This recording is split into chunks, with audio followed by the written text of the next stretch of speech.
But in a situation where you find that a look at this, not necessarily tribal or regional. but I have said that.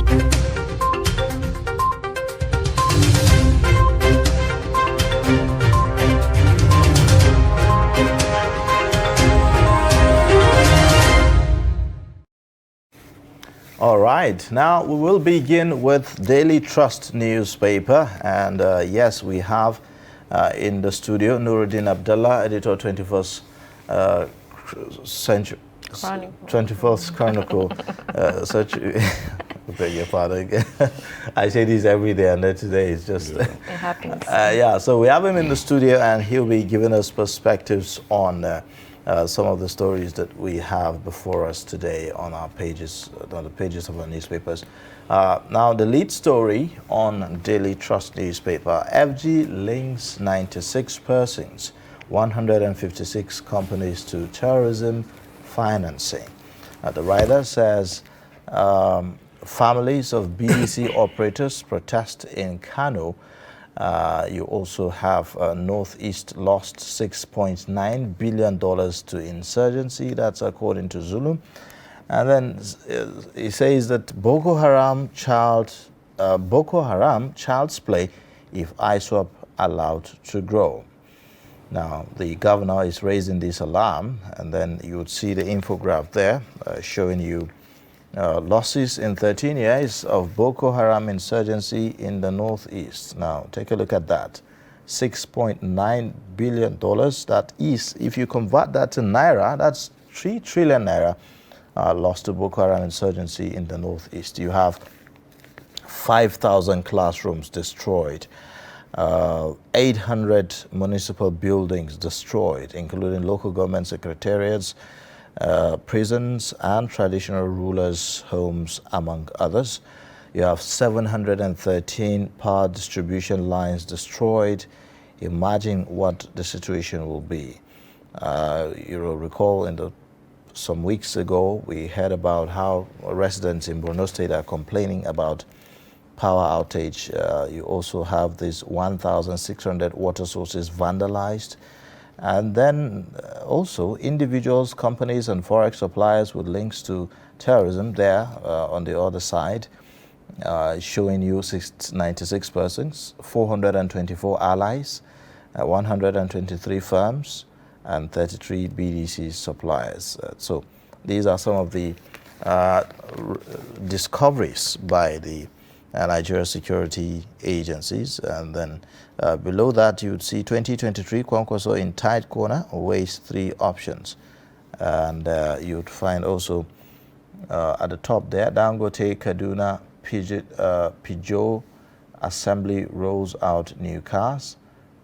And then World Cancer Day. Patients lament treatment gaps in Nigeria. And then you have Lai Aregbeshola Yari set to fight back as APC inaugurates state's ESCOs. At the very bottom, Nigeria needs to address high fertility rates. That's a Buhari. 18 killed, 3 injured in Yobe road crash. And then finally, 4 family members found dead in Abuja poultry farm. These are the major stories on Daily Trust cover today. All right, with that, we'll move on to the Guardian newspaper. The lead story there says 1 year after NINSIM policy, insecurity scams fester. And we have writers that say bandits, kidnappers collect ransom in millions. Nigerians rue losses as SIM swap fraudsters empty bank accounts. No security operative has asked for database info to rescue victims, Pantami claims. And NINS issued hits 73 million as enrollment centers across 4,000. And you'd find a pictorial there with a story on CNN's ethical challenge that brought down its president. And you can read this big story on page 20 and 21. At the top there of the pictorial, you'd find a story that says APC inaugurates 34 state chairmen as Boni stays away. Boko Haram may be child's play to Ishwap, Zulum warns federal government. Amechi Malami sued over alleged illegal award of 91.7 billion naira rail contract to Chinese firm. And only 11% of Africans vaccinated against COVID-19. And right at the footnotes there, you'd see Toureyer Adwa's Cancer Center abandoned 12 years after raising billions. You can find details of that story on page 6. All right, now let's take a look at the Nation newspaper. On the Nation newspaper this morning, Buhari rebuffs lobby to shift APC Convention date. The writer says no venue in party's notification letter to INEC. Well, and then you see also state chairman inaugurated. And so other stories there at the top there, Ladoja joins high chiefs to endorse Balogun as Olubadan. Hijab row resurfaces in Kwara. Osun APC governorship primary holds February 19. Nigeria rejects coup as means to change government. These are the very obvious story on the front page of the Nation this morning. All right, with that, we'll move on to Punch newspaper. A lead story there says PDP CSOs lampoon FG as NFRU uncovers 96 terrorism financiers, 123 firms, 33 bureau de change operators linked to terrorists, FG alleges. Terror financiers' supporters will be revealed in court, says AGF office. With transparency's verdict, Buhari can't boast of fighting graft, says PDP. We also have stories at the bottom there that say Kwara Baptist School shot as fresh crisis erupts over hijab. Kingmakers nominate Lekon Balogun as new Olubadan. We have tensions as hoodlums attack Arigbeshola faction secretariat, suspects arrested. We also have a story there that has to do with the teenagers in Ogun State who chopped off their girlfriend's head, saying courtroom overcrowded as Ogun teenage killers arraigned and remanded. And you can find details of that story on page 5. At the top there, we have a few stories that say Kano Sokoto absent as APC inaugurates state chairman amidst heavy security. Ohaneze inaugurates lobby panel, restates Igbo presidency's benefits, and NINSIM linkage. Security agencies gets Buhari's nod to access subscribers' details. And workers' fate unknown as explosion rocks a Delta oil platform. You can find details of that story on page 5. These are some of the top stories on the front page of Punch newspaper. All right, let's take a look at this day newspaper, and there are almost the same stories there. The lead story says, Zulum, we must defeat ISWAP at all costs, else Boko Haram will be child's play. You'd see also at the very top there, ECOWAS to deploy Stabilization Force in countries on the threat of military takeover. Osimbajo, democratic election, only way to government change. And then these are some of the main stories on this day, this morning. Okay, and finally on Business Day, we have Africa needs industrialization-led growth to match Asia's success. And we also have a few stories that have to do with technology, how tech firms are growing healthcare business, hospital-focused companies sustain growth. Why single-digit inflation may elude Nigeria in next 5 years, and also Middle East smart mobility investments, a lesson for Africa. These are some of the stories on the front page of Business Day.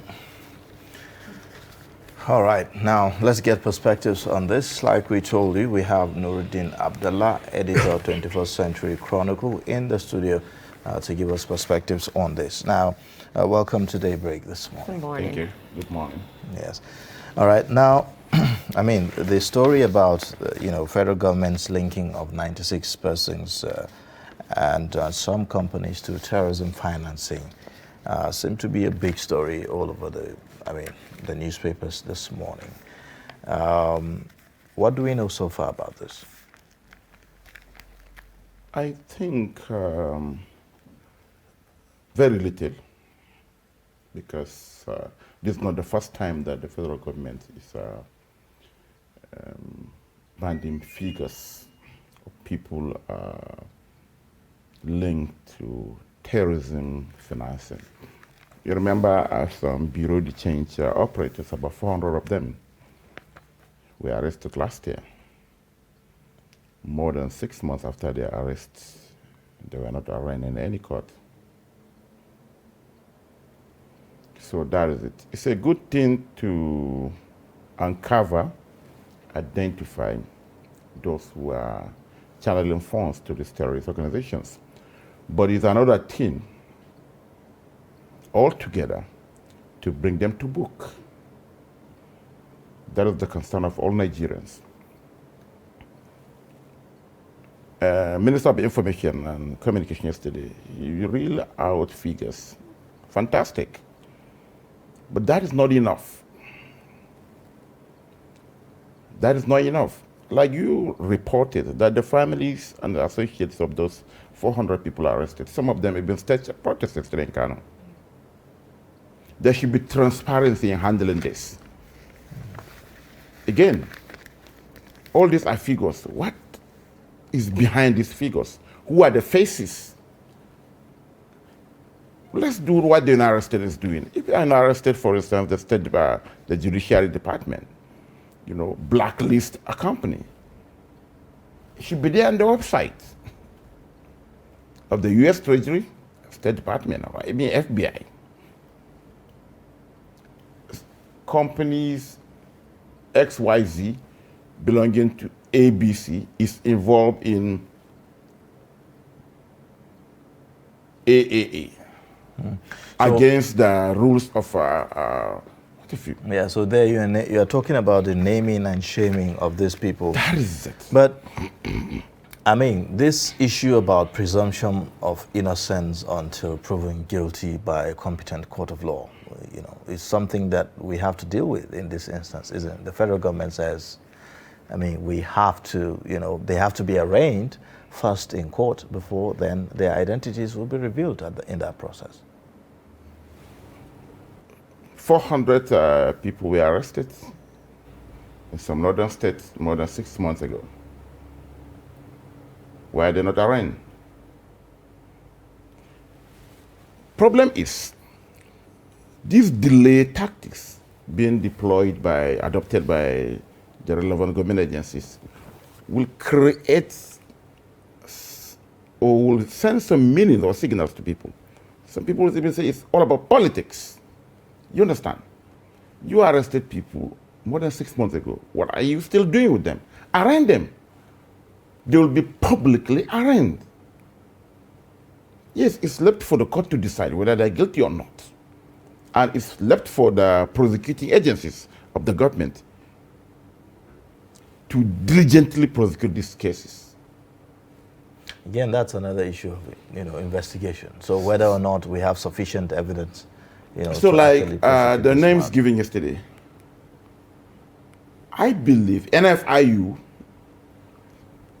will not just say XYZ company or Mr. ABC is involved in terrorism financing without getting their facts together. So in that case, why the haste in mentioning these figures? Why can't you allow the relevant agencies? NFIU has these figures. The DSS, NI, should identify who these people are. Or even arrest them. The arraignment, you make this public something when they are arraigned. I will know them. It's only then that they will serve as a deterrent to others. Okay, now we have the governor of Borno State saying that Ishwap must be defeated, or else, Boko Haram would just be like, Boko Haram should be, would be like child's play and all that. No, is he saying that, as far as we're concerned, Boko Haram, the fight against Boko Haram has been won, and then what we have to contend with now is Ishwap? And he also talked about, being time to consider hiring mercenaries. Yes. Yes, we celebrated when Sheikha was killed by Ishwap, you understand. But yeah, Sheikha was a madman, everybody knows. Bombs in the markets, raiding of schools, herding those children to the forest, enslaving them, and what have you. Yes. But Ishwap is deadly, like the governor said. And you know, we said it over time. If you look at the anatomy and physiology of Ishwap, it's an international organization, more educated. They have more competence in handling IEDs. And you know, there is technical know-how when it comes to transfer. Most of these fighters here, you know, they fought in Syria, Iraq, Afghanistan, and the likes. Unlike Sheikha, who was an isolated beast, to use that word, you know, on a rampage. So that's the problem. And again, while the communities where Sheikha was operating were totally against him, it is not the same thing with Ishwap. Ishwap tried to indoctrinate the communities where they are operating. Okay, unless if you are with the uniformed security organizations, you are safe. They claim to operate an Islamic government. If you do this, they equally, another thing is, you know, they have so much money. They recruit young men, and look at the poverty indices in those areas. So the general population are at home with them. That makes them deadlier because it's easy to indoctrinate those people. Unlike Sheikha that was killing them.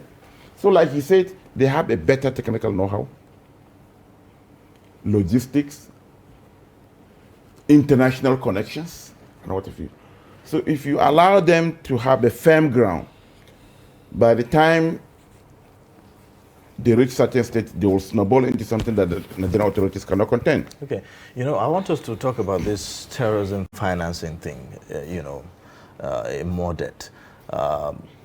Now, talking about our justice system, our judiciary, in terms of, you know, making sure that these issues are heard, they are tried, you know, as quick as possible, and then we have a judgment, you know, as soon as possible. Will there be need for us to, last year, I recall that the Minister of Justice, you know, was talking about revamping, you know, courts for terrorism, revamping some of those courts for trying of terrorism cases and all of that. Do we need to now, you know, maybe dedicate some special courts that would deal with that so that there will be speedy, you know, hearing of these matters? I think that is not bad because, like terrorism, you know, we had to have, the federal government had to set up special courts, even though they were suspended recently, I think in Niger State, where these Boko Haram suspects were being tried by some specialized courts. Minus politics, you know, because of the electoral system, the constitution. After election, you need about 3 months to adjudicate, you know, and dispense with all the matters related therein. All other things are suffering. Most importantly, the prosecution. Our DP and directorates of public prosecution are not doing enough. You see, sometimes a suspect will be arraigned before a court. Adjournments are made. The prosecutors are not in court. Sometimes even the judges will be threatening that, okay, during the next adjournment, if you guys are not here, I'll dismiss the case. So when it comes to terrorism financing, you know, because terrorism financing is more lethal than what you find on the streets. Calculate, just use media reports in the last 1 year, how much ransom was paid. Running into billions. The ransom economy, where is it based?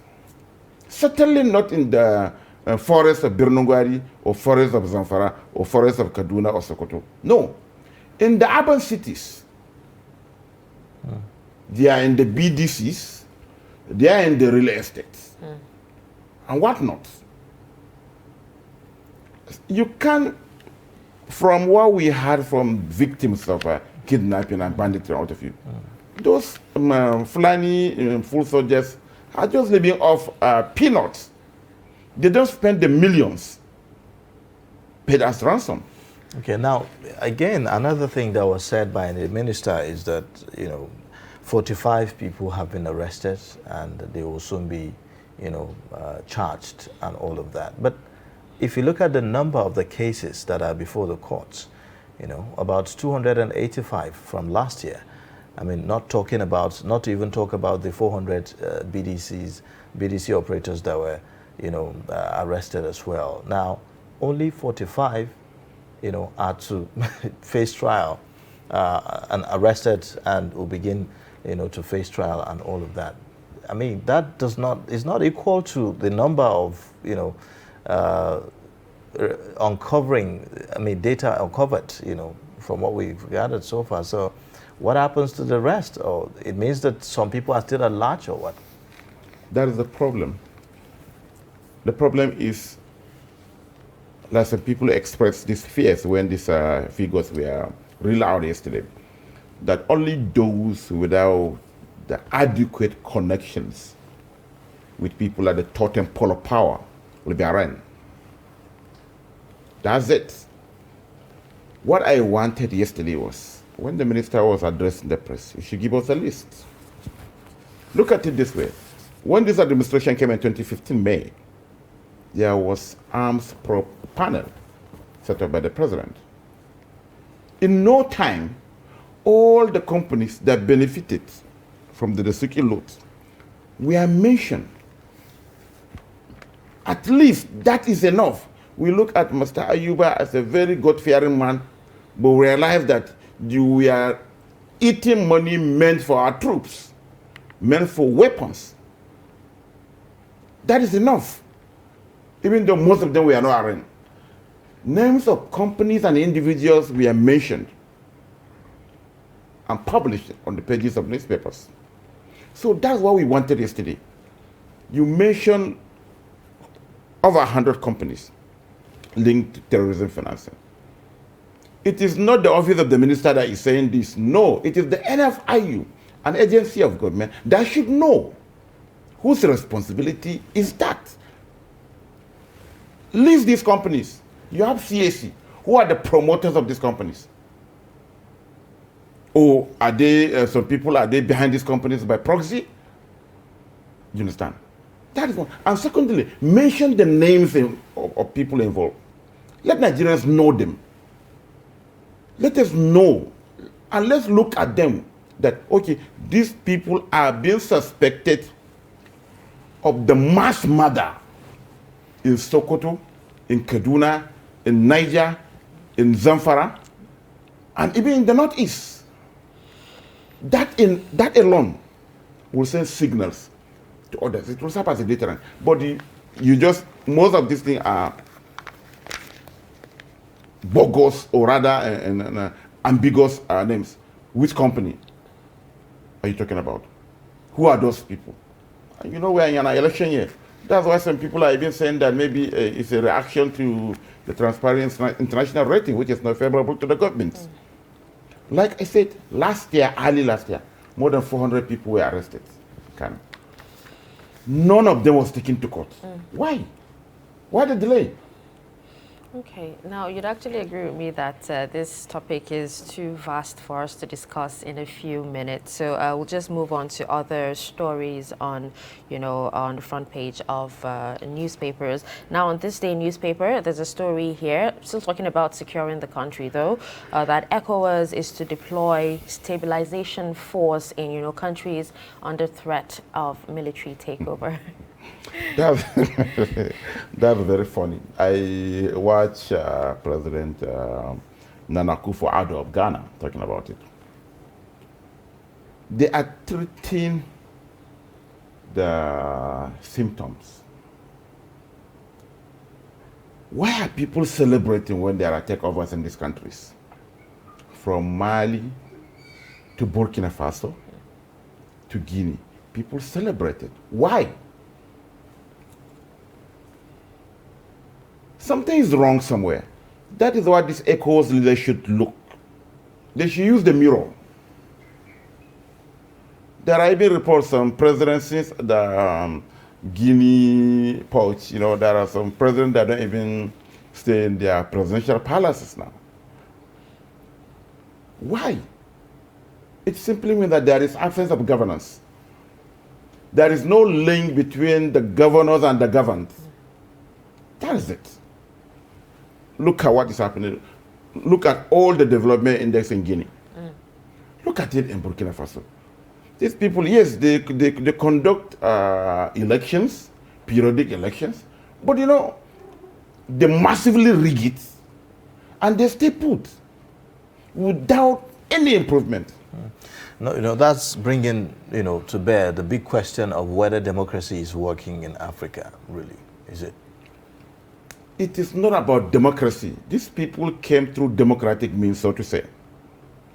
Some of them are even, there is democracy. Was it actually democratic? Because, I mean, you mentioned That's that... why he said in quotes. You know, they rigged, most of them rigged the elections Exactly. and come to power. Exactly. And they stay put. So, in that case, about, in ECOWAS has expelled about 3 of its member states now. The number will keep counting. I'm not praying for it. But if you look at the way things are happening in most of these African countries, you know that these things are inevitable. Stabilization Force, who will fund it? Who? They can't militarize this thing again, no. Because one by one, when I, you know, in Ghana, Vice President Osibanjo represented President Buhari. I look at that, you know, they have that,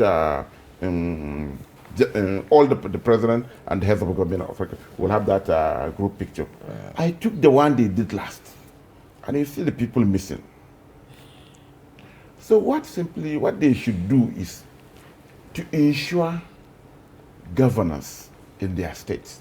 And ECOWAS has so many protocols, even on anti-corruption. Most of these people that were toppled are grossly corrupt. Some of them horribly brutal, massive crackdown on activists and people who are calling for simply do the right thing. So, mobilization force, how?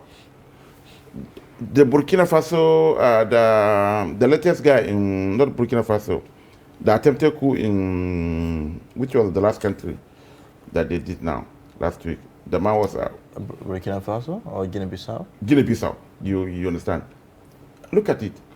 There was massive crackdown. And what are the reasons? They said that there are so many arms groups and the commander-in-chief could not do anything.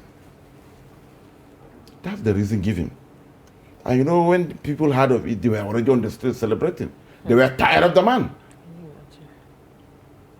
So they should look inward. What are those things they are doing? Well, even though the Guinea-Bissau president escaped that coup, it wasn't a successful one. He still remains the president. But in other countries, we've seen that it actually, you know... And nobody knows where this thing will come next. They were accusing that it was the Mali people that did it. There is a reason why it happened in Mali. All these signals are not hiding. They are there on the bear. Tackle them. Fight corruption. Some of them they have converted, you know, most of these African countries are small, not more than Kano State or even Jigawa or what have you. So they have converted this. But the thing is it just really about corruption in these countries? Is it about, you know, democratic practices in these countries? Or do you think that there is this element of, you know, the rise in terrorism, you know, on the African continent? Some of these countries are dealing with, you know, the fight against insurgency, just like Nigeria. Why the question you should ask is this. Why is it that these countries have national armies? Why are they incapable of tackling these terrorist groups? Corruption. We mentioned it here. Billions have been budgeted every year on defense, procurement of military hardware, remuneration, training, intelligence, and what have you. But where did they end up? Pockets of some few generals and their public servant collaborators. So that's the same thing. The national armies are being reduced to nothing. So how can we guarantee that these generals taking over can ensure that they now fight this terrorism frontally? I mean, if they themselves do not have a clean slate. From Mali to Guinea to Burkina Faso, look at those that took over. They are not generals. They were angry with the generals. They are middle cadre officers. Lieutenant colonels, or whatever. None of them is made brigadier. Some of them are H because they were tired.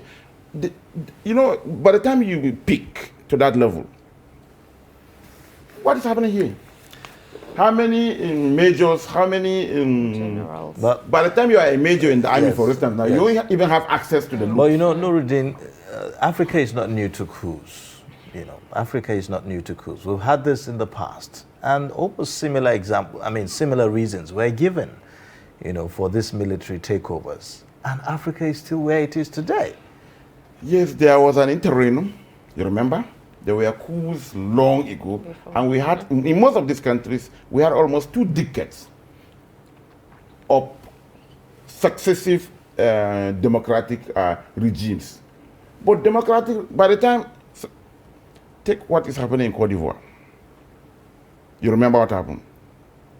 Robert Gueye was there. He lost election, took over. There was somebody who was there for almost, Ouattara contested for 3 times. Later he won. But what happened? After the constitutional 2 terms, he's still in power. He amended the constitution. He wants to stay there for life. Okay. So that's the problem. Okay, now with all the attempted coup and the fear of, you know, coup in future. Now, do you still think democracy is the way to go? Because we have Oshibajo here saying democratic elections is the only way the government can change. That's the ideal thing the Vice President is talking about. But if done the right way? Yes, take Egypt for instance. Egypt were under Mubarak for more than 30 years, Hosni Mubarak.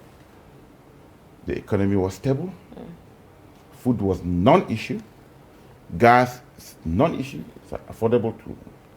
There was a serious, during the Arab Spring, there was mass protest. Mubarak was booted out. But what happened?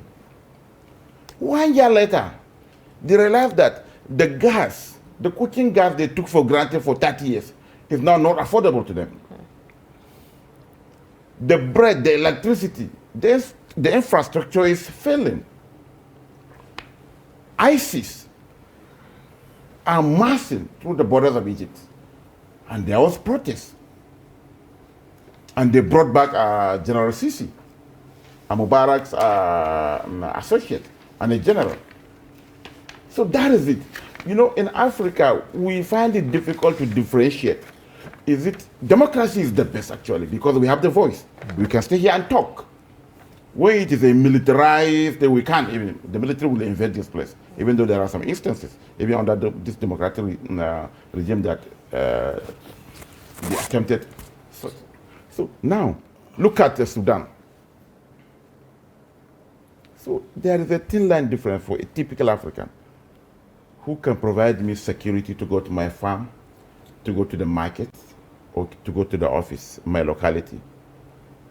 Who can provide, if I have headache, if my wife is in labor, she can go to a local hospital and get this things now.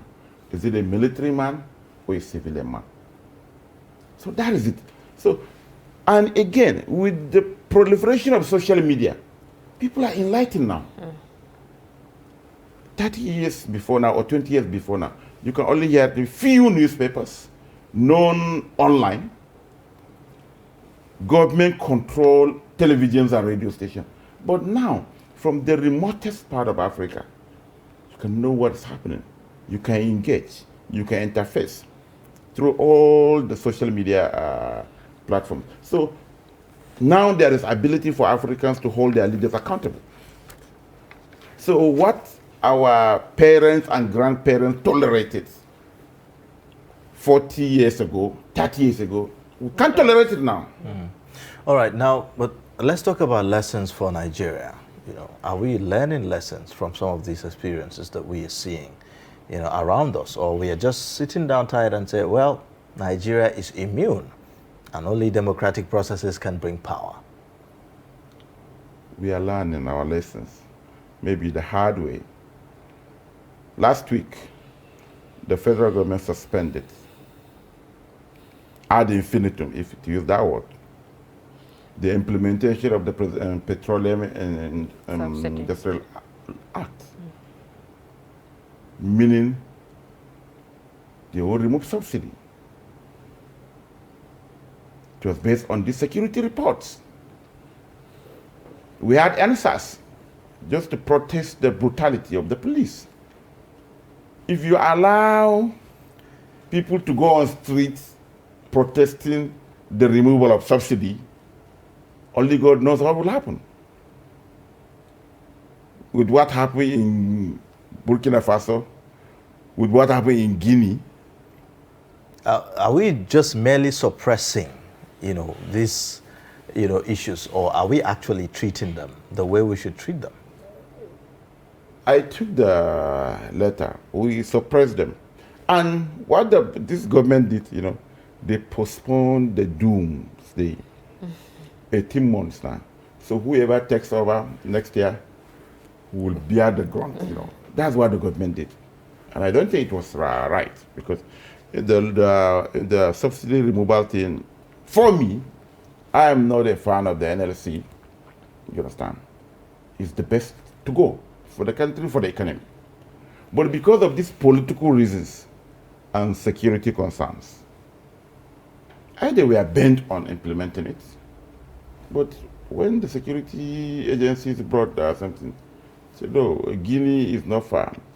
Our youngsters here, you know, have access to what is happening in Guinea, and we know what happened even in Burkina Faso. Alpha Conde, we don't even know his whereabouts now. You understand? We see what happened to in Mali, even the Prime Minister, Keita is dead. So they said, we have 200 million people. More than half of this population are youngsters. More than half of them are not doing anything tangible. So they just need a trigger to pour onto the streets. All right. Okay, well, we'll take a quick break now, and then when we come back, we'll continue the discussion on the program. We'll have Nuruddin Abdallah, editor, 21st Century Chronicle, giving us perspectives on the stories on the front pages of our newspapers this morning. Please stay with us. We'll be right back. This is Trust TV, documenting the Nigerian story.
All right, welcome back. It's still Daybreak on Trust TV, and we're still reviewing the papers right here in the program. We've talked a whole lot about terrorism, its financiers, what's happening in the country, as regards insecurity. There's this particular story that, touches a bit on insecurity as well, but has to do with, the NIM-SIM policy. And 1 year after, they're saying insecurity and scams are still fester. All right, right here in the studio, yes, we'll still have Nuruddin Abdullah, editor, 21st Century Chronicles, in the studio with us, still reviewing the papers. And I just want you to talk about, this particular story and how they're saying, a report actually saying that Nigeria, even despite the NIM policy, SIM swap fraudsters still empty bank accounts. And also with Pantami claiming that no security operative has asked for database info to rescue victim. So, we should have a cause to worry by the minister's pronouncement. So what that means is there is no synergy between the relevant government agencies. Why should they ask? Why are they not asking? When this thing started, when the linking of the NIM and the SIM started, we celebrated it, thinking that in no time, calling bandits taking away people and calling for ransom will be history. But 1 year later, with more than maybe now 70 million, right? 73 million now.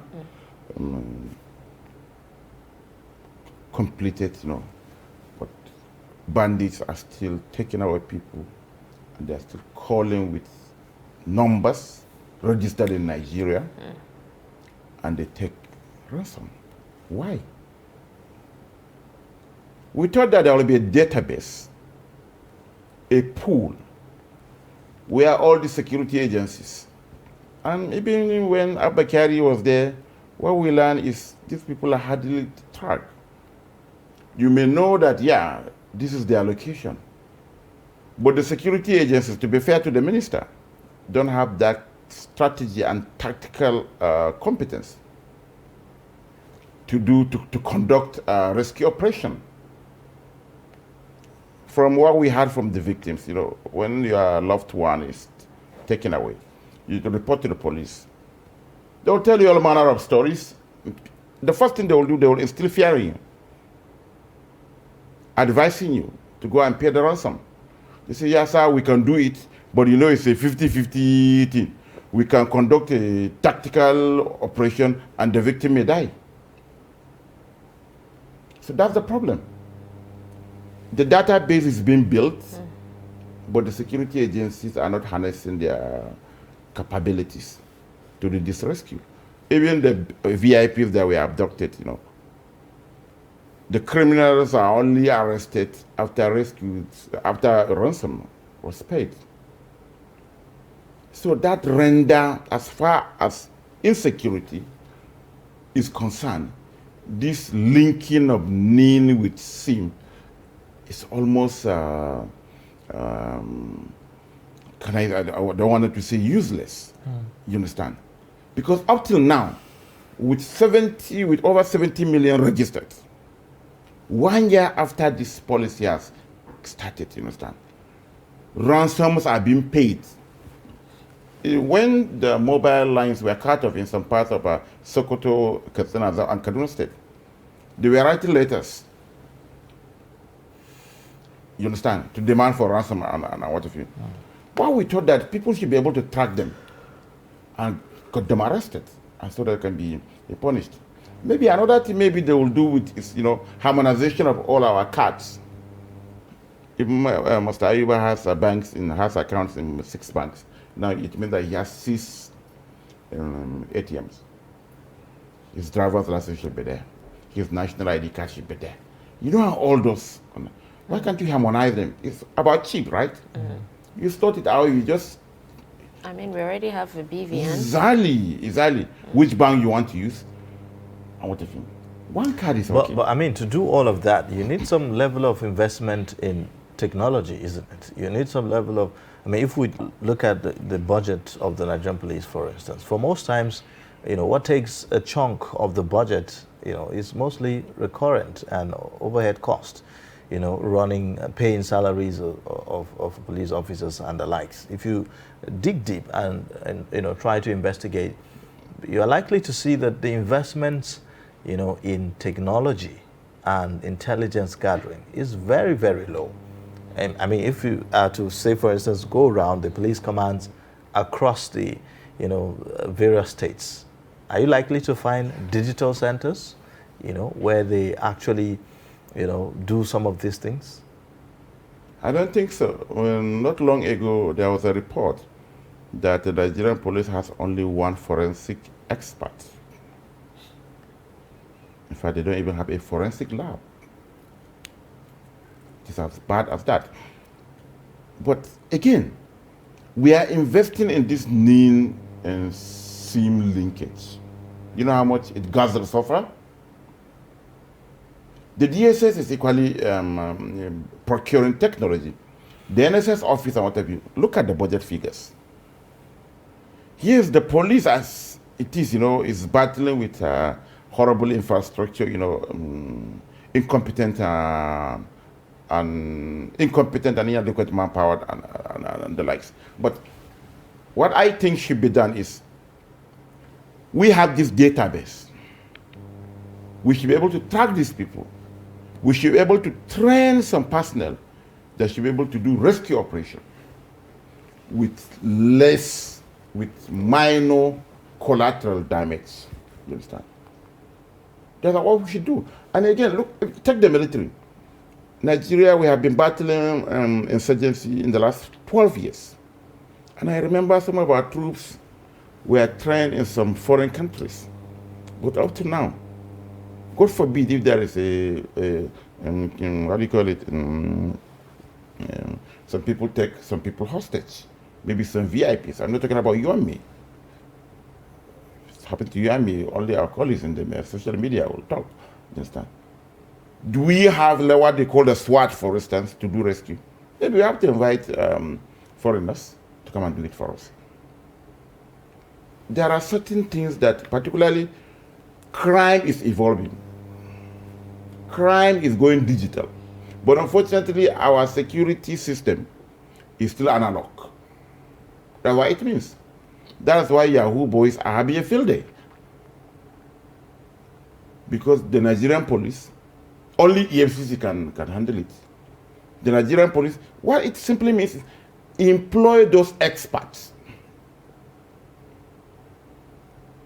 If you bring all as softwares evolved, at the same time viruses equally evolved to penetrate those things. But unfortunately, like I said, crime is going digital, but our security system is going analog.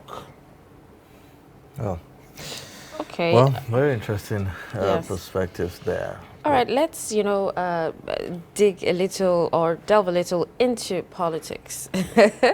Now, on the Nation newspaper, we have a story that says, still on the APC Convention, by the way, Buhari rebuffs lobby to shift the APC Convention date. And, a report saying that there is no venue in the party's notification letter to INEC. And, the state chairman, in some states being inaugurated as well. You can talk about all of these. Yes, APC is having a hard time. They are new into the system. They are 6th year in power. They have most of the party per se, because it is a metamorphosis of parties that have been in opposition since 1999. So managing this day-to-day conflicts, it's becoming difficult for them. The convention, I think, will hold. On 26th. Even though INEC had to beg the ruling party to inform it as the law as the law requires. And I had to cry.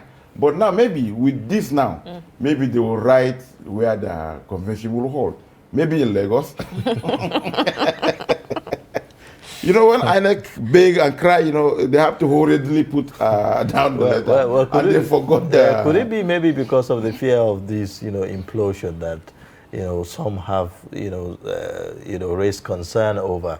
Like yesterday, during the inauguration of the state chairman at the national secretariat of the party, we heard that hoodlums, went there trying to, have access, force themselves into the venue, and only God knows what could have happened if they were able to penetrate, into that place. I don't want you to call them hoodlums. They are supporters of the party.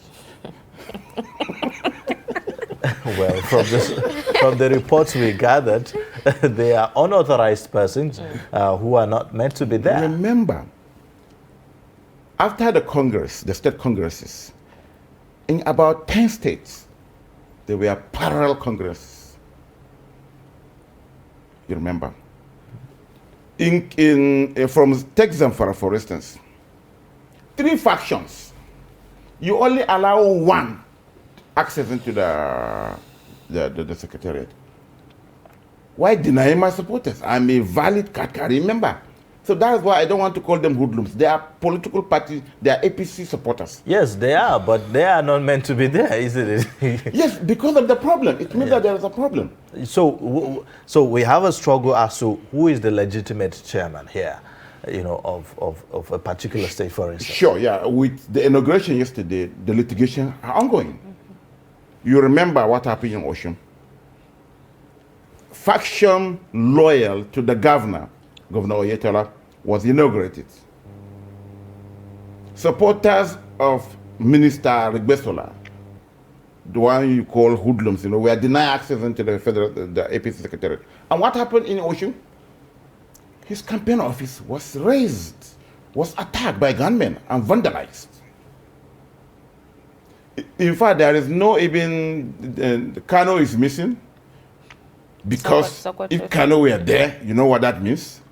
Sokoto is equally missing. What is happening in Gombe? What is happening in Ogun?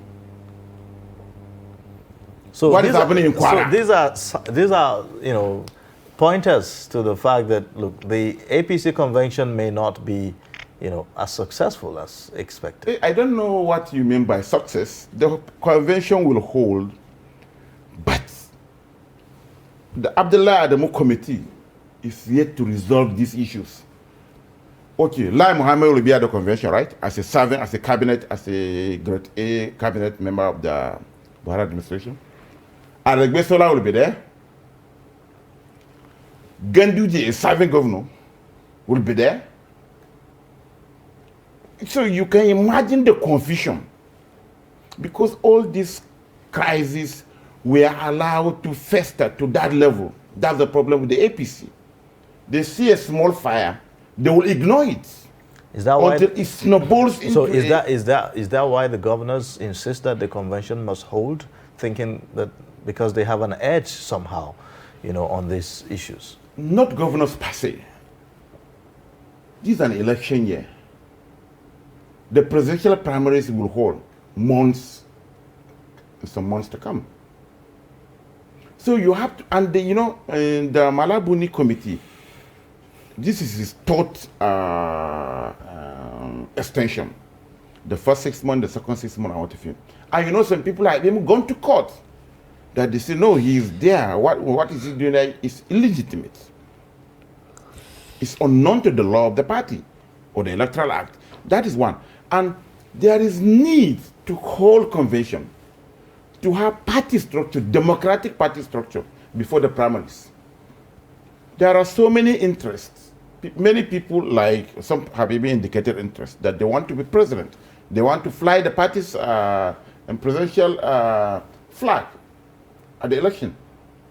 So they are now scrambling to put their men at the national level, just like the struggle to ensure that they foster their men at the state executives. So that's it. So it's the various interests. Is it the Lagos and the governors? The governors have about 4 factions. The ministers, they call themselves the Buhari boys. So the party, the APC Convention, you know, is a pointer to what we should expect at the APC presidential primaries. And again, you know, this is the first time they are doing this while in government. In the past, you know, it is only Buhari, Buhari, Buhari, Buhari. But now Buhari will not be in the ballot. In the past, people stepped down for Buhari. Buhari will not be in the ballot. So now, who is the Buhari's most anointed? Okay, now just before we wrap up, right, there's this particular story that, you know, seems like it's not so important, but it should be a thing of concern. And it has to do with the president saying that Nigeria needs to address, it's on health, by the way, that Nigeria needs to address high fertility rate. Yes, I think it's one of the most beautiful things that the president did yesterday. There is a policy. We talk about development. You know, we talk about we don't have this, we don't have this, we don't have this. But the problem is that we can't even plan. When you are doing free education, for instance, you have a security man who has 4 wives and he has 40 children. Which government can educate those children, for instance? So that's the problem. Even those countries that are doing free education, the kids are 4. 1 wife or 2 at most. So when you keep on reproducing, you live in a typical layman's perspective. You live with a wife in a 1-bedroom apartment. After 10 years, you marry more wives. You have now 15 kids.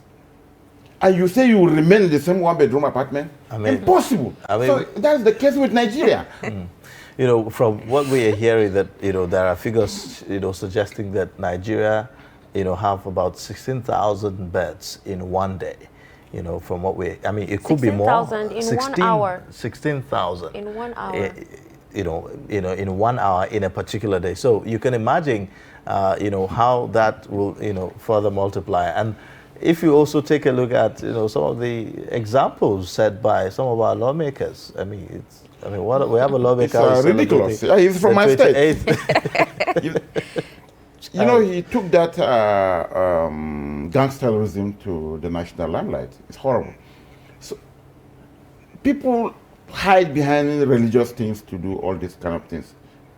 Indonesia, there is no Muslim country that is not controlling its fertility rate. No. Because you can't plan. You can't educate the children of a security or an unskilled person with 40 kids. No. The resources is scarce. Even the land is scarce. So when you plan this, you have to look at the other way. The other room must be regulated. Important, very important. Let's end it on that note. On that note, thank you so much for coming on Daybreak this morning. The other room indeed needs to be regulated. Thank you so much for that. But in a situation where you find that look at this, Not necessarily tribal or regional. but I have said that.